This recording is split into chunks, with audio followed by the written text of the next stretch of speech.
पृथ्वी पर मानव की उत्पत्ति कैसे हुई, ये जानने के लिए हमें करोड़ों साल पीछे जाना होगा, जब धरती पर महाप्रलय के कारण डायनासोर का अंत हो रहा था। लेकिन अन्य जीवों के लिए यह महाप्रलय फायदेमंद साबित होने वाला था। धरती पर डायनासोर का अंत एक छोटी प्रजाति के लिए एक सुनहरा अवसर लेकर आया, और वह प्रजाति थी मैमल्स की। उन्होंने खुद को इस महाविनाश से बचा लिया, क्योंकि जिंदा रहने के लिए ये ज़मीन पर रहने लगे थे। लगभग 5 करोड़ साल पहले बंदर जैसी प्रजातियों का जन्म हुआ, जिनकी आंखें सर में आगे की तरफ थीं। यह पेड़ों पर रहने वाली पिरोलपिथेकस प्रजाति थी, जिसे इंसानों का सबसे पहला पूर्वज कहा जाता है। ये पेड़ों पर उछल कूद करने वाले एप्स थे। इन्हीं के आगे की पीढ़ियों ने खुद के विकास के लिए पेड़ों से नीचे उतरकर ज़मीन पर चलना शुरू किया। आज से करीब 40 लाख साल पहले अफ्रीका के पूर्वी इलाके में नए पर्वत श्रृंखला रिफ्ट वैली का निर्माण हुआ। ये पर्वत यहाँ आने वाली मौसमी हवाओं के लिए एक अवरोध बन गए थे। इस वजह से यहाँ के जंगलों में बारिश आनी बंद हो गई। इसी जंगल में रहते थे आर्डिपिथेकस रेमिडस, जो हमारे पूर्वजों की अगली पीढ़ी थी। पहले ये पेड़ों के ऊपर रहते थे, लेकिन बारिश के बिना जंगल खत्म होने लगे। एप्स के लिए खाने की समस्या उत्पन्न हो गई। तब उन्होंने पेड़ों से नीचे उतरने का निर्णय लिया।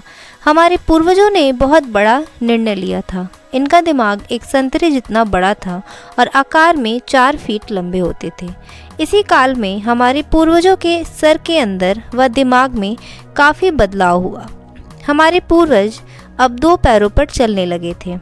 कई हजारों सालों तक विकास के क्रम में इनकी शारीरिक बनावट में कई बदलाव आने लगे थे। जैसे पेड़ों पर ना झूलने की वजह से इनके हाथ छोटे होने लगे थे। इन्हीं प्रजातियों से आगे चलकर होमो हैबिलिस का विकास हुआ, जिन्होंने भोजन के लिए पत्थरों से औजार बनाना शुरू किया था।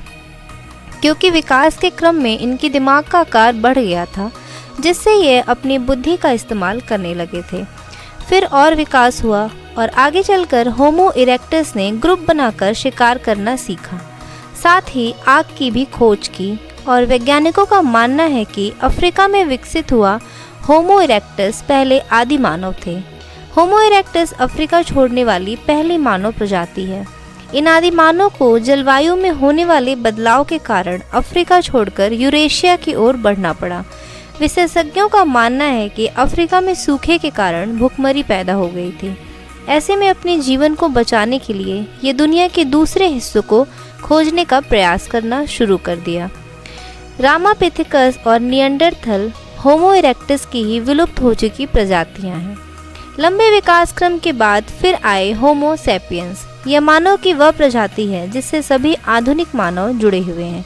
यह मानव एकमात्र ऐसी प्रजाति है जो विलुप्त नहीं हुई, और यह ह्यूमन इवोल्यूशन आज भी जारी है। हम सभी होमो सैपियंस प्रजाति का ही हिस्सा हैं, और हमारे सबसे करीबी पूर्वज होमो इरेक्टस हुआ करते हैं।